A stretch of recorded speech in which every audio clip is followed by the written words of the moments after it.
Yes. A coffee pod.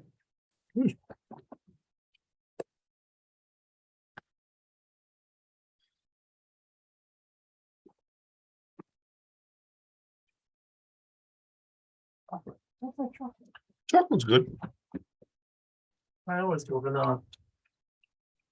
So I keep both. Get bored after a while.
Good morning. And a Boker Tov, how are you?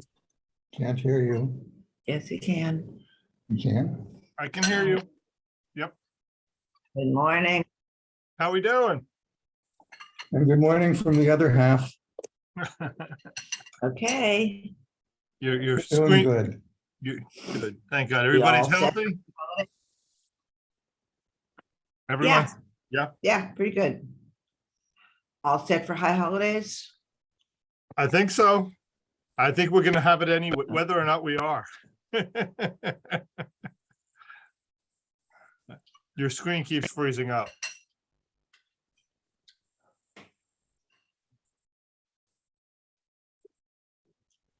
Yeah. I put on.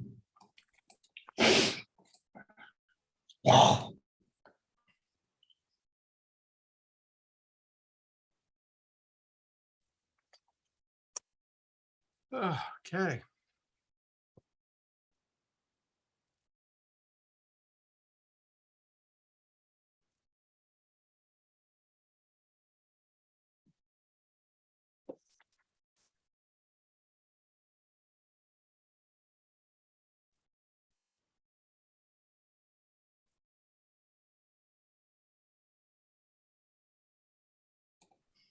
Now let's see if it's better.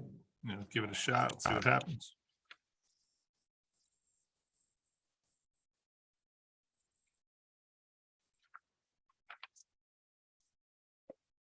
If it's not working, we'll go to the other computer. Okay, can you, when you freeze, can you see me Yeah. and hear me? No, it's not working. Okay. Yeah, we hear you perfectly. Can you hear us? Mhm.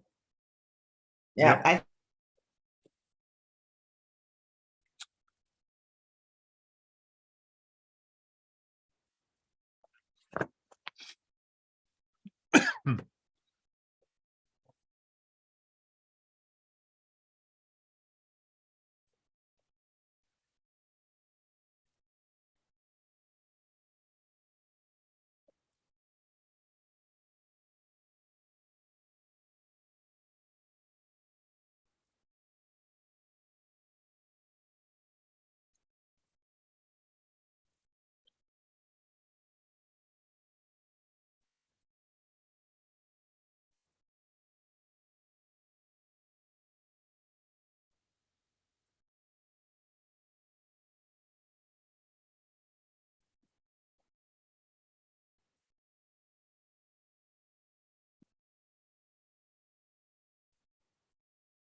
Boker Tov.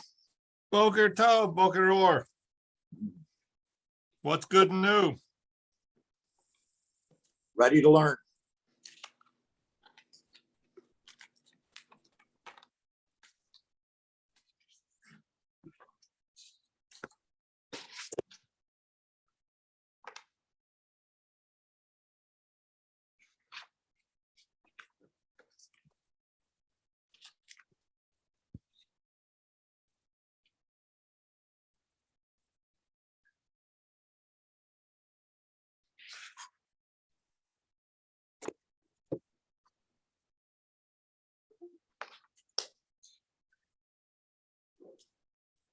Hey, Russ.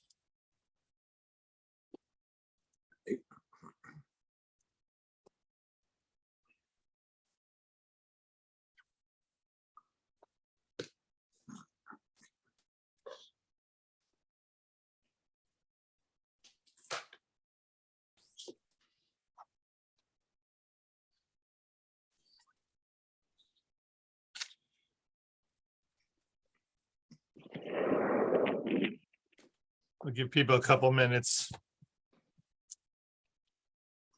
I promise not to delay too long. Cantor, is the recording available someplace on Zoom or YouTube? Or? From last week, it's on YouTube. Yeah, they'll be available at night in the evenings that evening. So this will be available tonight as well.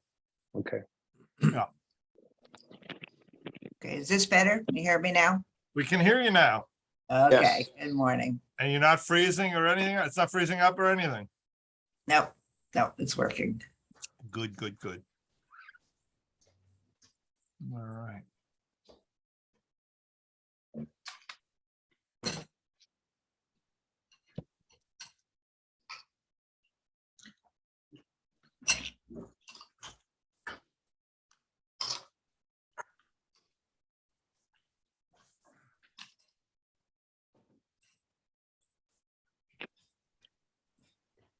Both in the dark. All right, one more minute, I'm gonna go.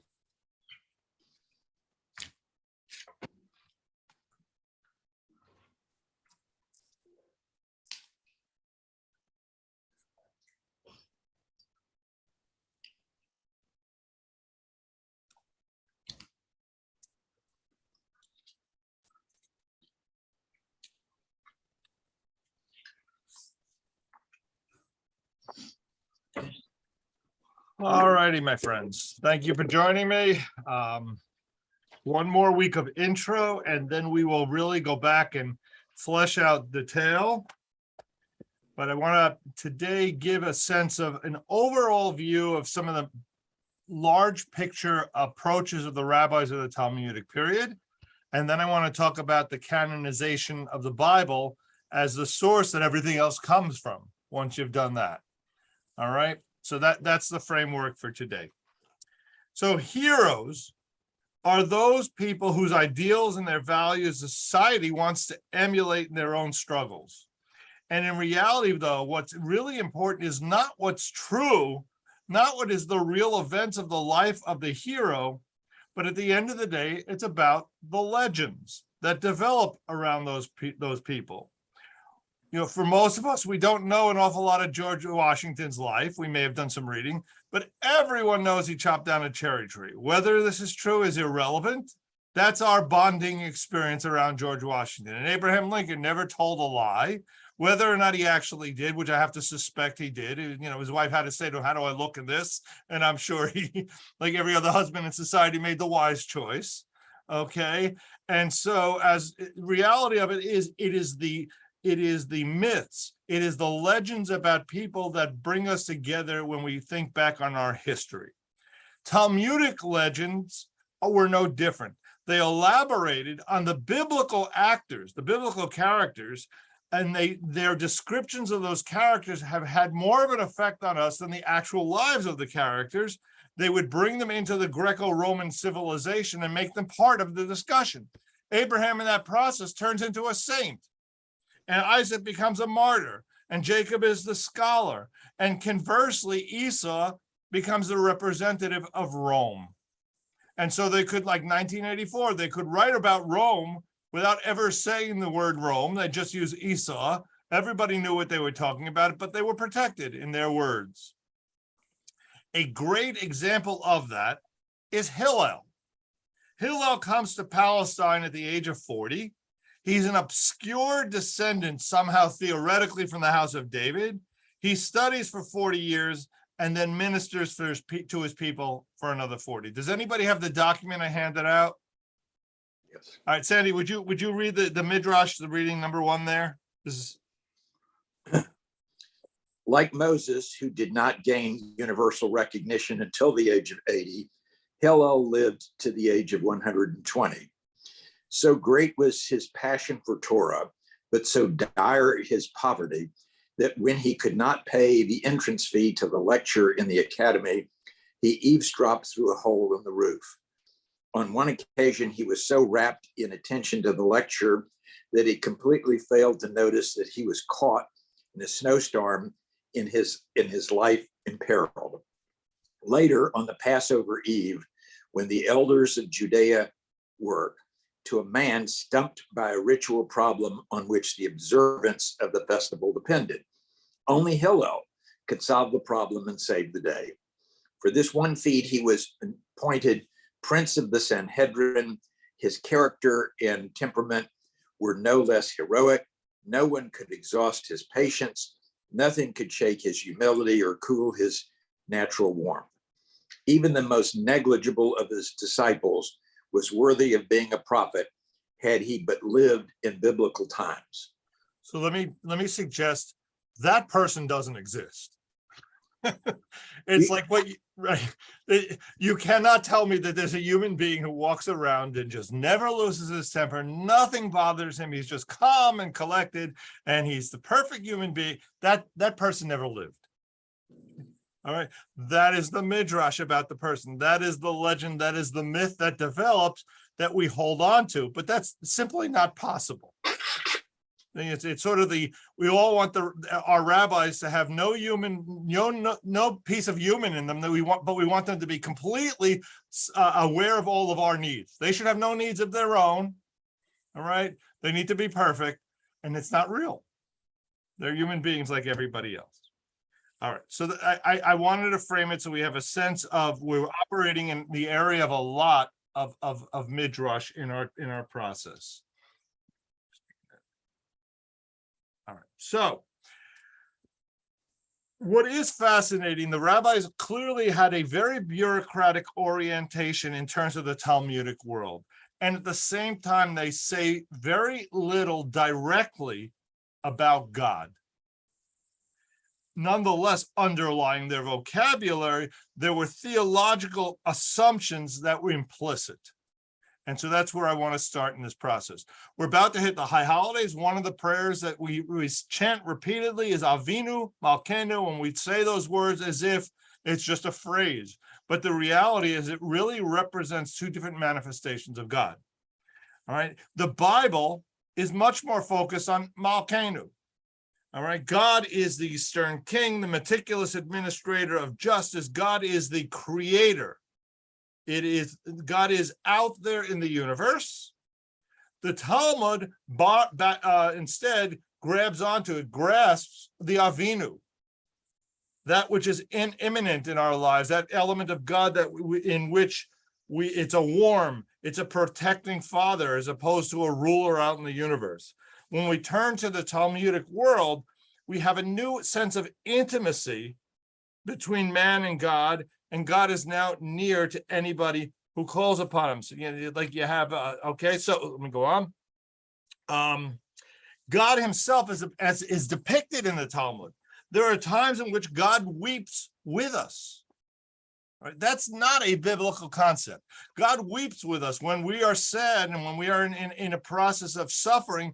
God weeps with us. That's the image that the Talmud portrays. And God smiles. It's sort of an unconcealed pleasure in the Midrash when he sees a debate between two scholars arguing over a point of law in Torah. And so God is intimately involved and connected. As a father, he brings all of the qualities of the human parent only infinitely magnified. As Father, he plans, he orders, he achieves, he comforts, he chastises, he heeds. Anybody who will call upon him, as it says in Ashrei L'chol Asher Yikra'uhu V'yamen, anybody who reaches out to him with a sincerity, God will be there. That's the God of the Talmudic world. Doesn't mean he's not king, doesn't mean he's not serving as judge or master. Ultimately, through obedience to God's will, God is moved to move amongst us. But it is involved God and a caring God. All right, so you have in this, again, we're perfect timing. High holidays coming. We visit God and we see God in terms of deen. God is justice and law. And God is rachamim, compassion, mercy, parent, loving parent. Both of those will play out through the next week and a half. In the world of both the Bible and the Talmud, the question over a belief in God it would have been an irrelevant question. It would have been totally irrelevant. An open denial of God or atheism as we understand it today was almost unheard of. It certainly wasn't spoken. If it was exact. Rather, the questions in their world that were asked were essentially, what's my relationship to God? And what do I need to do as part of that relationship? How do I express my trust? How do I express my relationship with God? And that is laid out for us. That's what the rabbis are laying out in the Talmud. How does that play? That's what all the laws are about.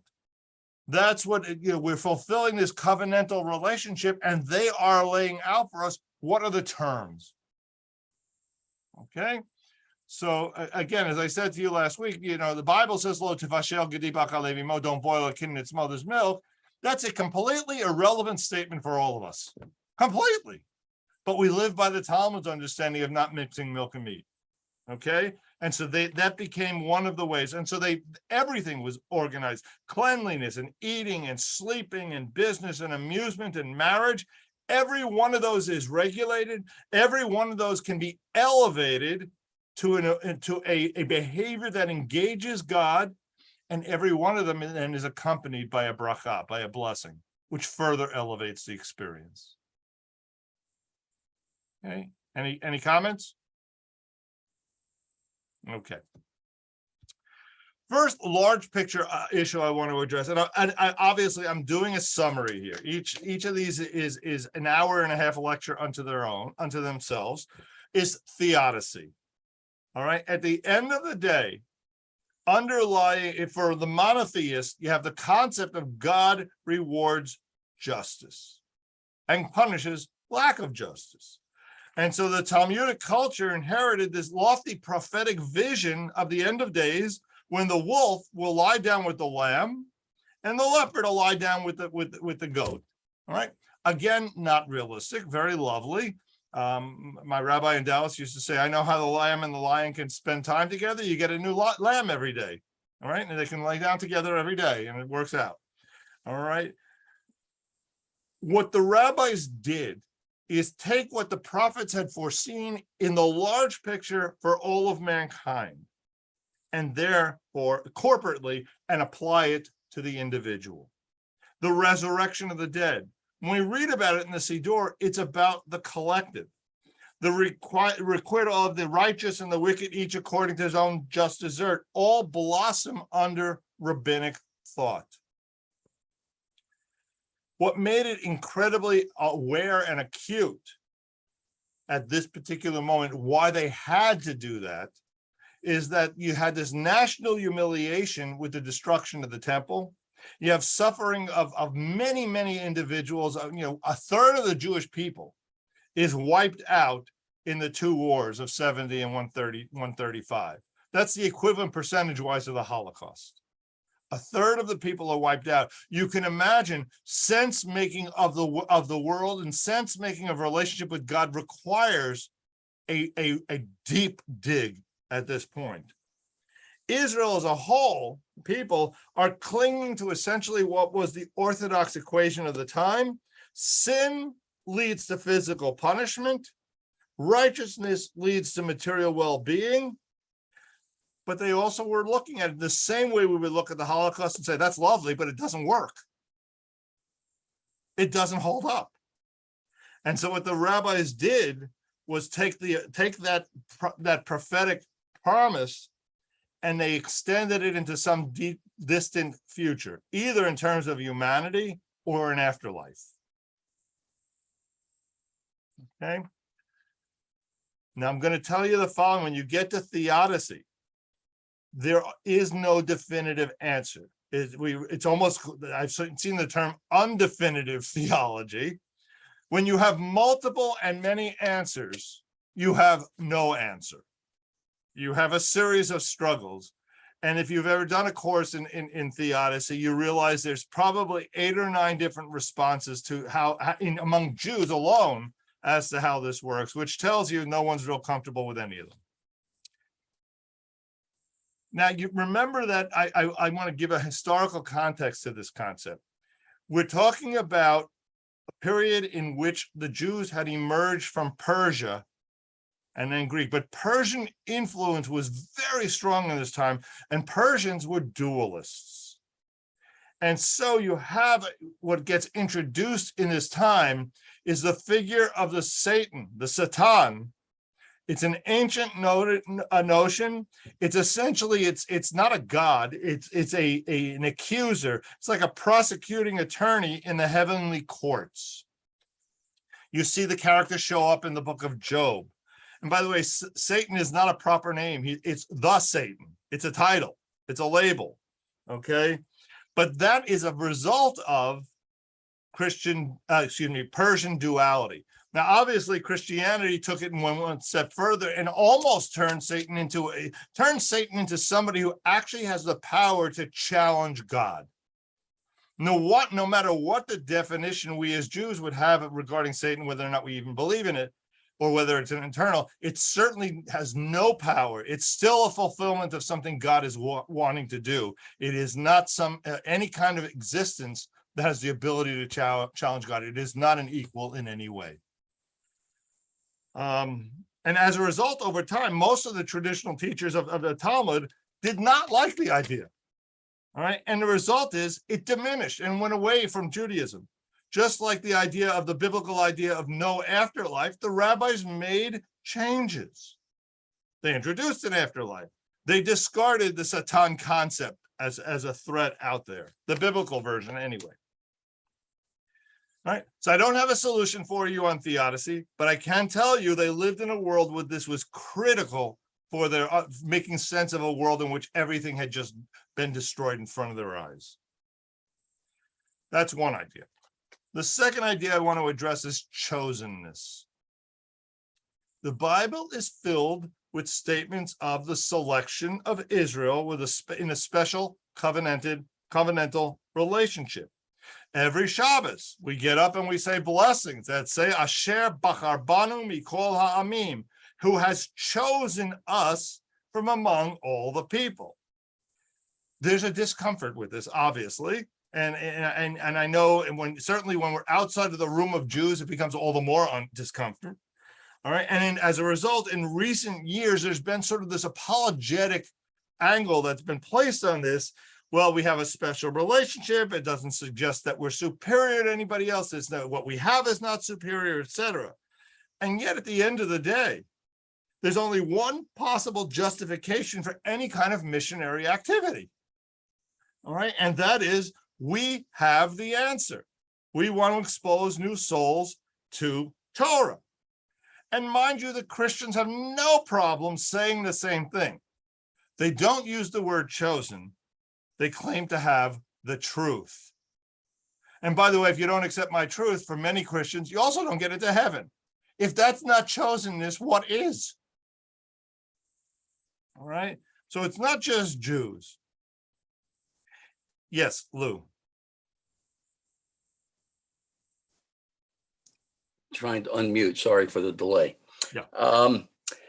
But in the Torah, Mm-hmm. It does say, I can't tell you chapter and verse, but maybe it's in Kiddushin, beginning, I have chosen you to be holy, a holy people, a kingdom of, I don't remember if it says kingdom.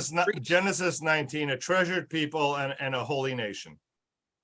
A But kingdom even of priests. Yeah, and later on again, it says, I'm holy, therefore you shall be holy. That's a Right. chosenness.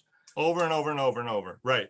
And holiness in that case, what it really means is distinct and different. Well, that by definition, obviously distinct and different is not a put down. It's meant to be a status of elevation. Okay. It is uncomfortable. There's no question it is uncomfortable in modern American society, except my point is that it's uncomfortable for Jews. It's not uncomfortable for Christians at all to make the same statements. Supersessionism, that's exactly what it's talking about. We've replaced you. You're no longer as good.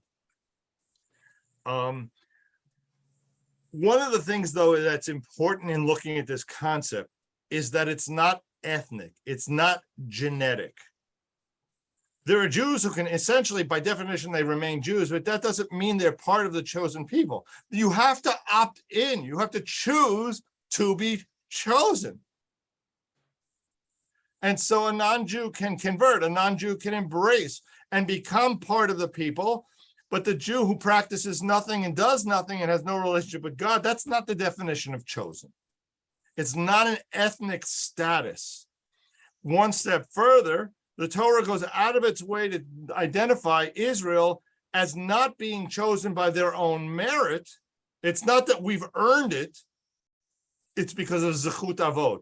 It's because of the devotion of Isaac and the righteousness of Jacob and the piety of Abraham.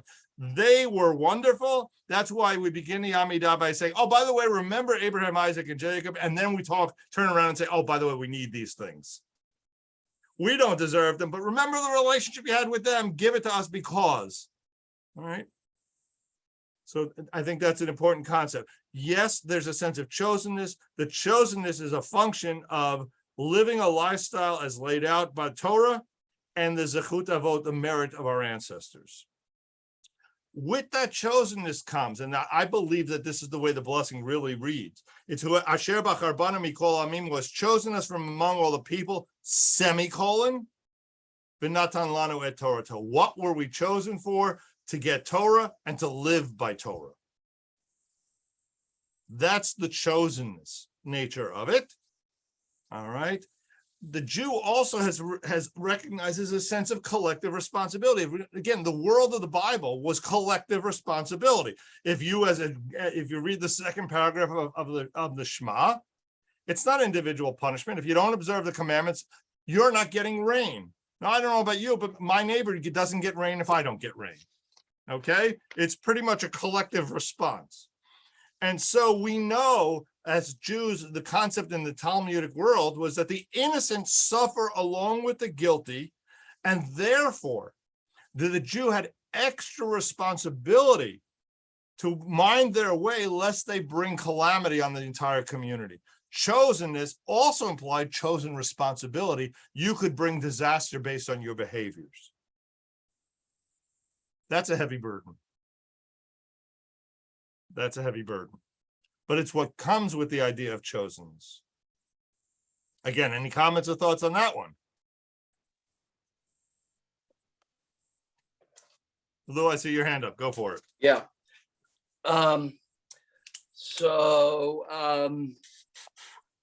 If there's collective guilt, is there also collective reward for an individual or a limited number of individuals' good behavior? So yeah, I would have to think the answer is yes by the fact that we've got the land of Israel at the time. That doesn't mean there weren't any people that were sinners in the group. So I have to believe, I have to believe the answer is yes, because the covenantal promise is that if you behave, you get the land of Israel. Assuming that within the group, there are people who didn't, collectively, they got the land of Israel anyway. Does that make sense? It's logical.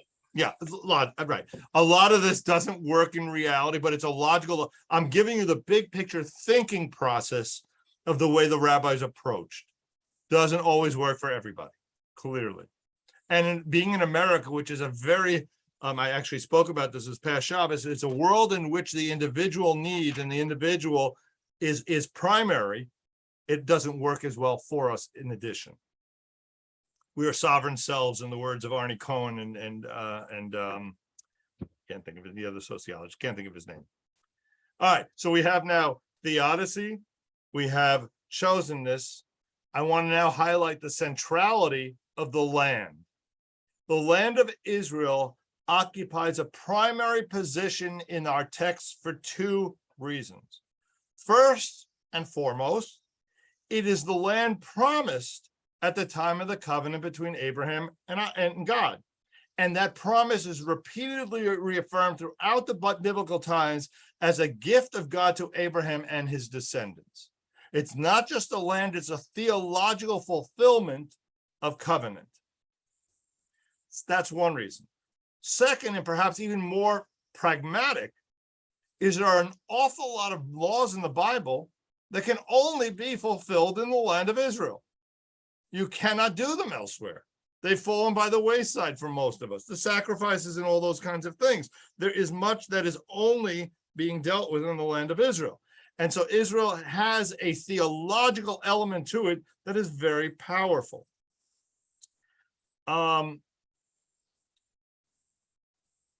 Because of the land itself became sanctified. Right? We talked about this with Babylonia. The rabbis saw it the way. The land itself became sanctified. And as a result, they could no more think of Jews without Israel than Israel without Jews. It was an automatic equation from the biblical thought in the early rabbinics. To fulfill the Torah in its entirety involves and requires living in the land. It is core. Now, having said that, the rabbis were very strong on that. We have to deal with the reality. The vast majority of Jewish history has lived in the diaspora.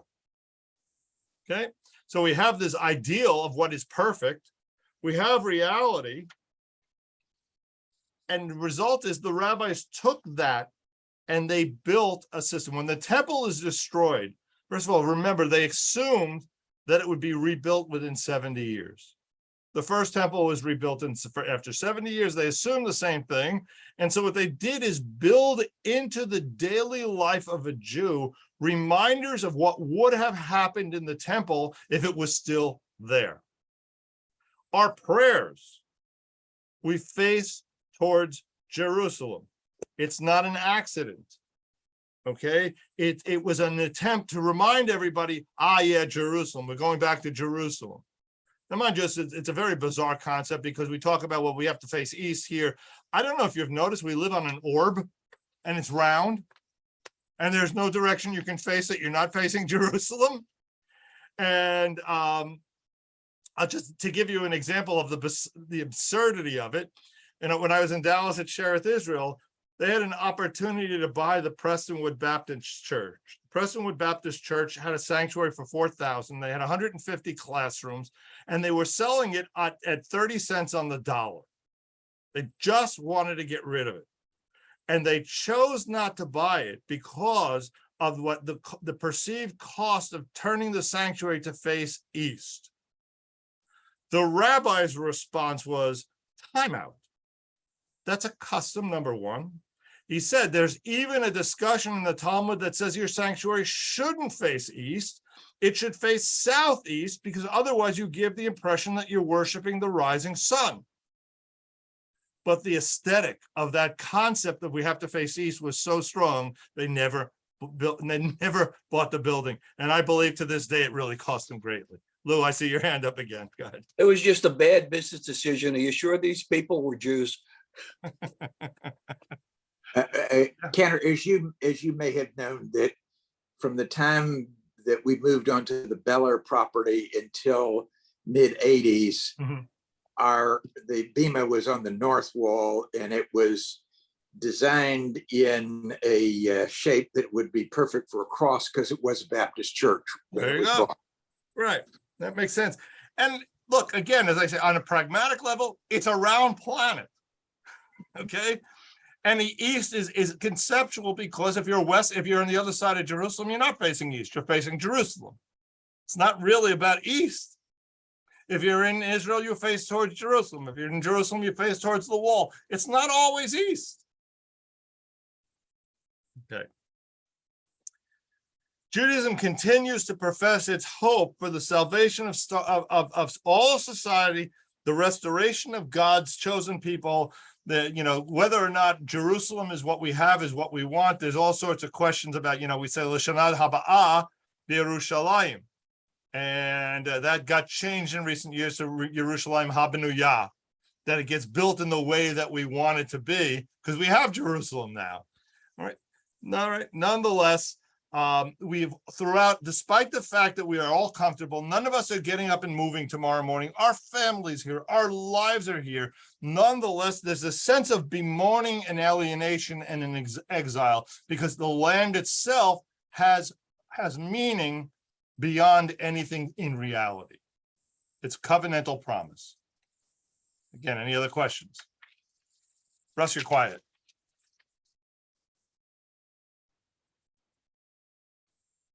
I am quiet. In the days of the Bible, when God was one of many gods, he was a God of a particular place, right, and a particular people. And so the chosenness there is, okay, this is your land, I'm your God, we made a deal. But once you're out, once the land is gone and the people are dispersed, he has to become universal. Had there been no destruction of the temple and no exile, we might still have the God of the land of Israel. You're right. Necessity forces things for sure.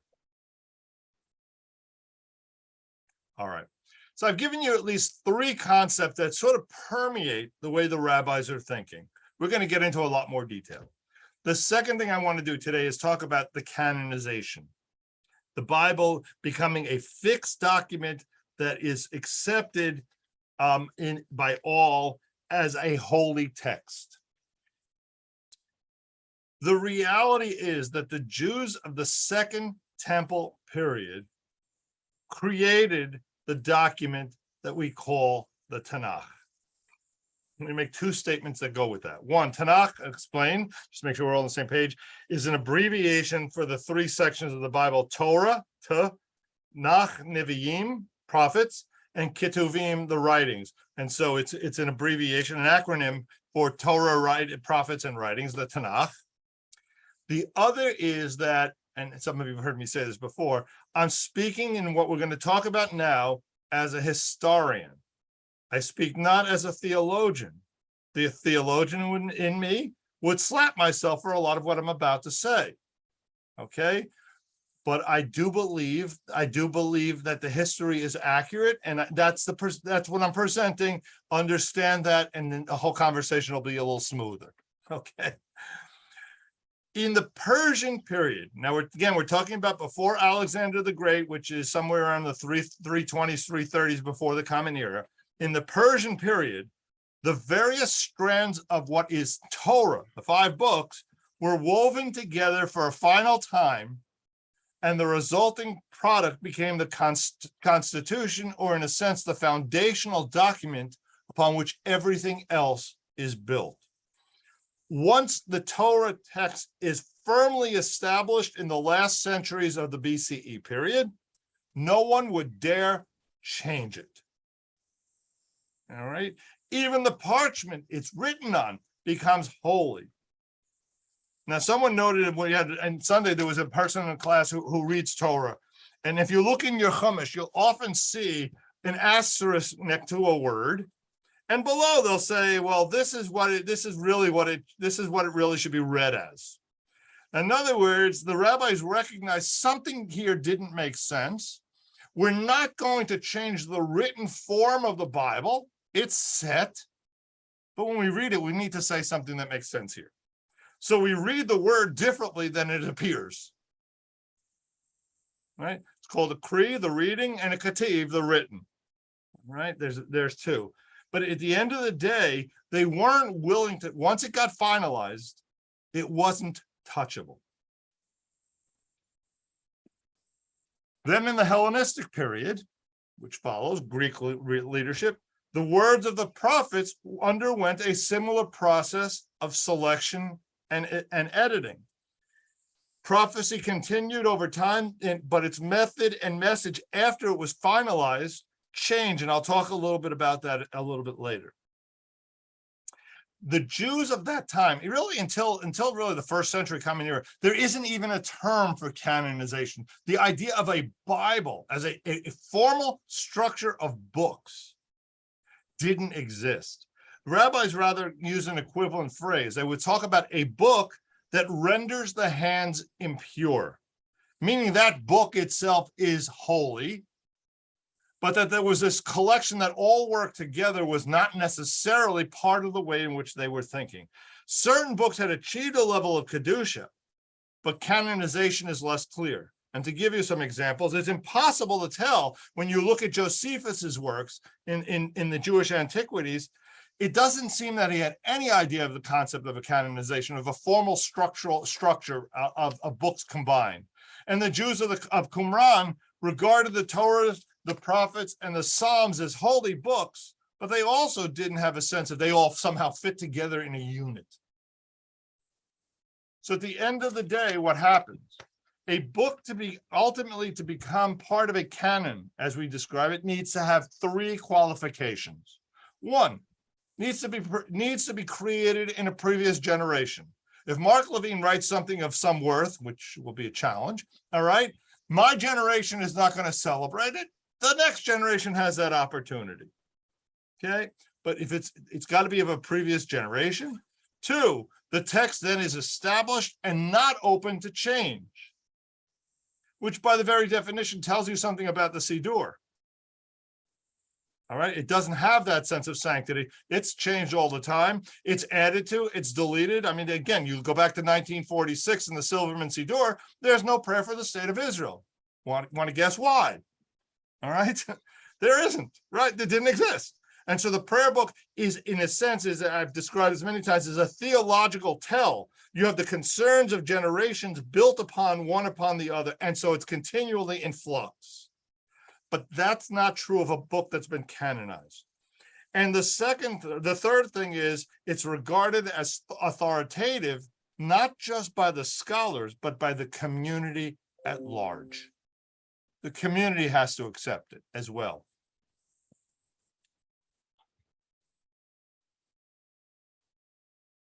All right.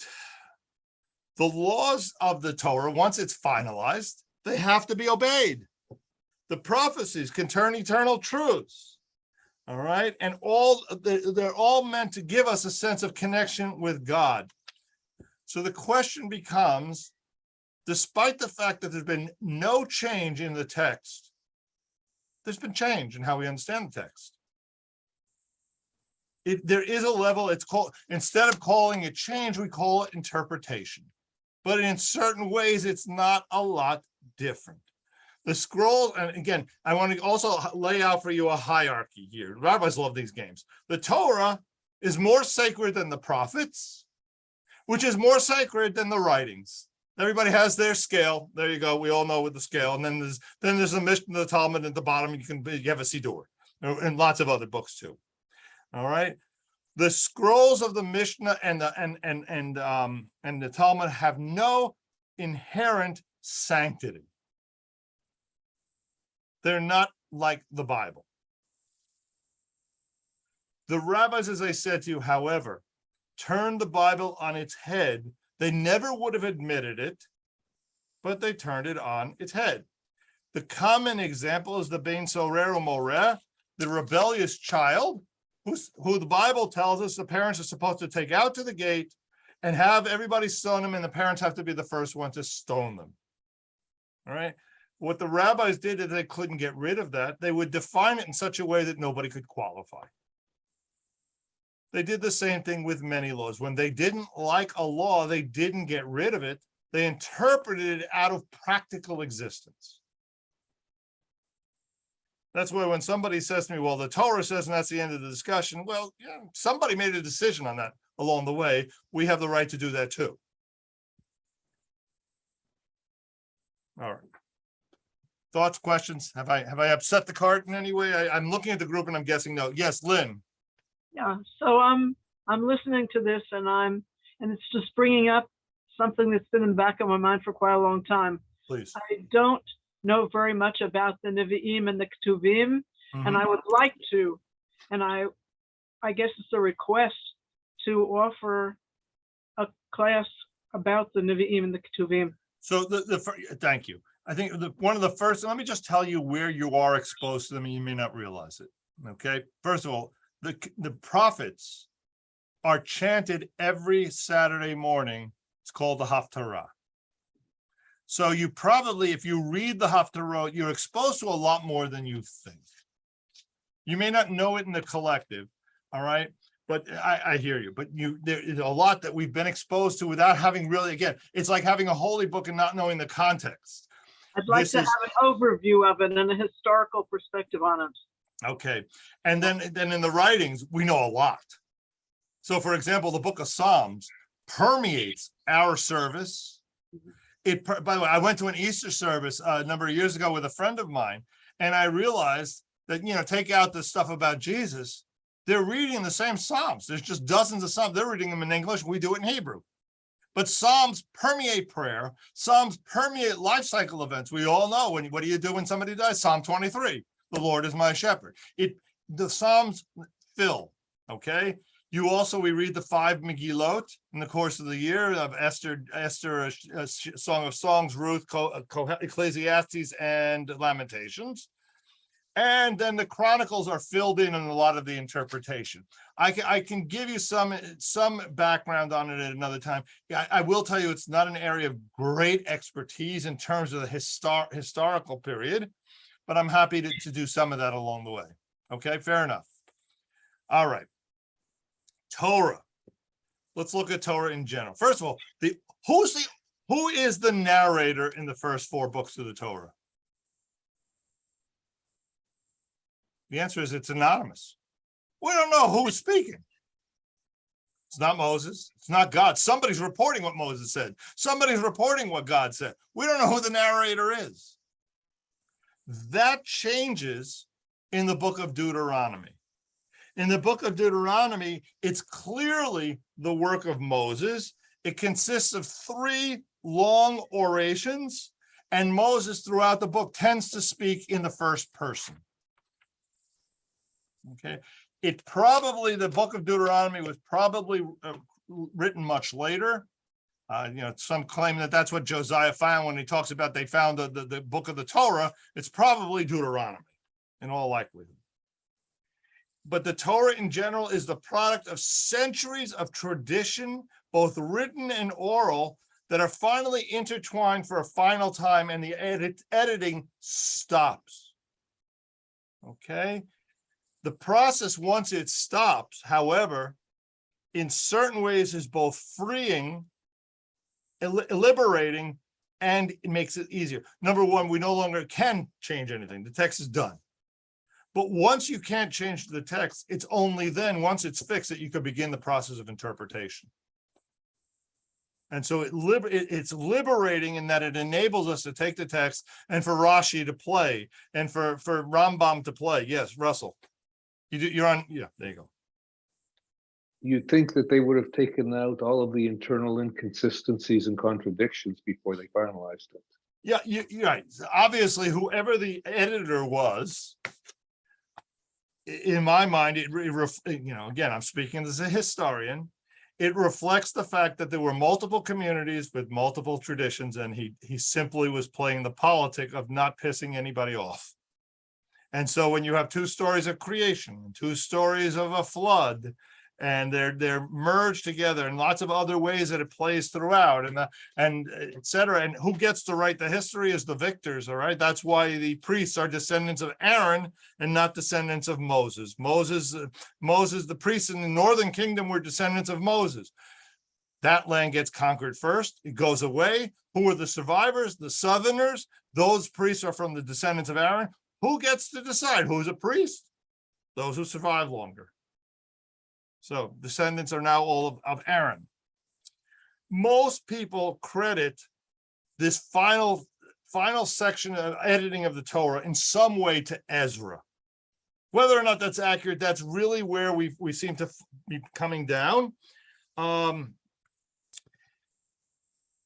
in a sense, they claim he also changed the script from the round Hebrew script that was used at the time to what we now refer to as the square script. All right. We know from the texts that were found in Qumran, books were written in the rounder Hebrew. Therefore, we know that the Torah text with which we are familiar now was not firmly established until the 2nd century before the Common Era, because a group that moved out took something different. So it is likely somewhere around the 2nd century of before the Common Era that it gets finalized, and that would also make sense in terms of Daniel, which probably happened during the Maccabean times. All right. The prophets. Yes, Lou.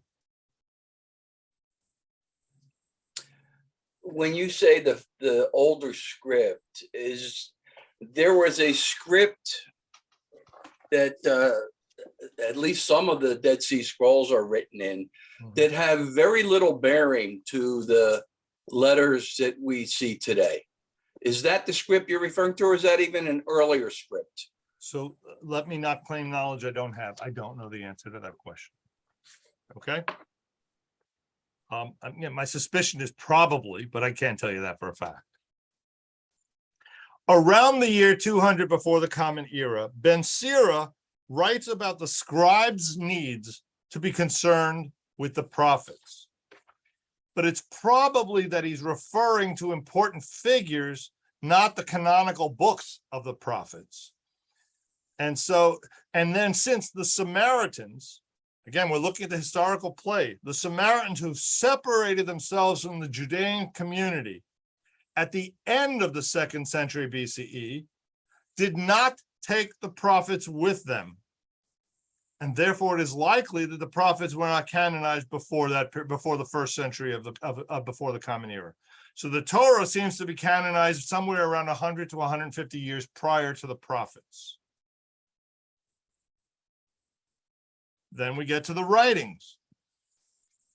Essentially, once the prophets are fixed, it becomes a fixed document. The writing is it's a very interesting collection, because that's exactly what it is. It's a collection. Daniel is clearly a book of prophecy. Should have been in the prophets, but once prophets was fixed, everything else that got generated got thrown into the writings. Didn't matter the nature of what it was. It's now part of the writings. All right. It became canonized in that it's a variety of works. Many of these are books of wisdom. You have Proverbs, you have Job. They're books of Jewish thought and ideas. Many of them are histories. Many of them are novellas. But it does seem by the 1st century of the Common Era that they had become regarded as the inspired words of God. So you have within about a 400-year period the canonization of the 3 books in 3 sections, each at a different time. And obviously the earlier maintains the status of greater holiness. That's Jewish tradition in general. If it's older, it's got greater sanctity. What is important is that, as I said to you before, the text had to be accepted by the masses to be included in the Bible. So, for example, books such as Jubilees, the Temple Scroll, the Essene writings that are known from Qumran are not in the Tanakh, because essentially, according to Shia Cohen, what he says is those books are very apocalyptic in a sense. They're far more mystical. And the feeling was the larger community couldn't deal with them. And they were really of interest to the scholars, but that, by its definition, kept them out of the canon.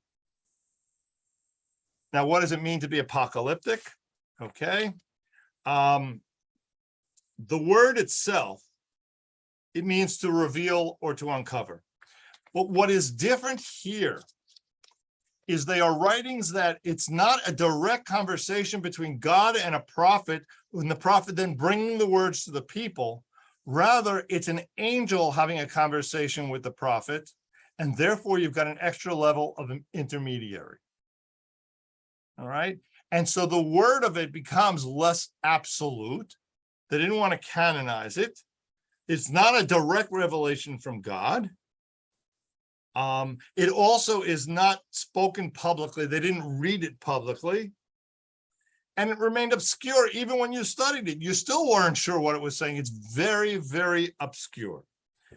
And so what happened over time is they wrote the books of this in the name of the earlier prophets. If you know the book of Isaiah, it is probably 3 different Isaiahs. 1 to 39, chapters 1 to 39 speak of predicting what will happen if you don't get it together, the temple is going to be destroyed. 40 to 60 are books that talk about after the fact and not necessarily immediately after the fact. And 61 to 66 are even later. Isaiah probably, if that's one Isaiah, he is back in the early chapters of Genesis and was probably hundreds and hundreds and hundreds of years old. Okay, so what they did was write with a pseudonym. All right, they put the words into the mouths of the prophets. Much of literature at that time, that was very common, is to add sanctity to words by attributing them to somebody who already had achieved status. Yes, Lou, and then I think Russ, you were going to ask a question. Lou, go ahead. Is that attribution similar to the way Pirkei Avot is written? In likelihood, again, Pirkei Avot is written much later. Okay, a couple hundred years later, but I would guess so. I would guess it's more the myth that we spoke about. This person was so righteous. This was what he said. I would think so. Yeah. Yes, Russ. What's the thinking about why the Maccabee books weren't included? All right, I'm going to give you my theory, but it's not without Talmudic connections in my theory. When is this being written?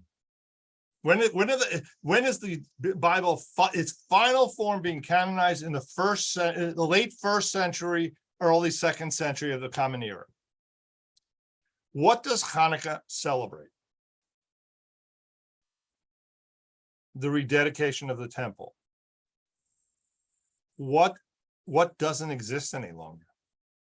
Temple. In a sense, the holiday itself almost got lost. They almost got rid of Hanukkah. Instead, what they did is they retrospectively, pseudonym, same thing, imposed a different miracle.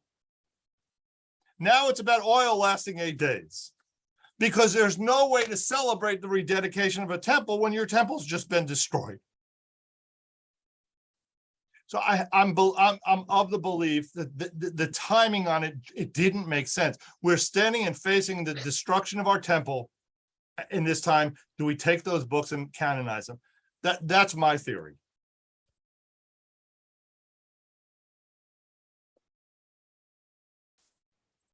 All right. Any other comments or questions? Because with that, I'm going to finish up today. I'm open to any other thoughts. We meet again on October 13th. We have a couple of weeks off. You may have noticed we might be busy the next few weeks. I'll probably see you in another setting. All right. If there are no other questions, I thank you. And I hope you're enjoying. I'm enjoying it. I hope you are. Thank you. Thank you. Thank Thank you. you. Shana Tova. Shana Tova.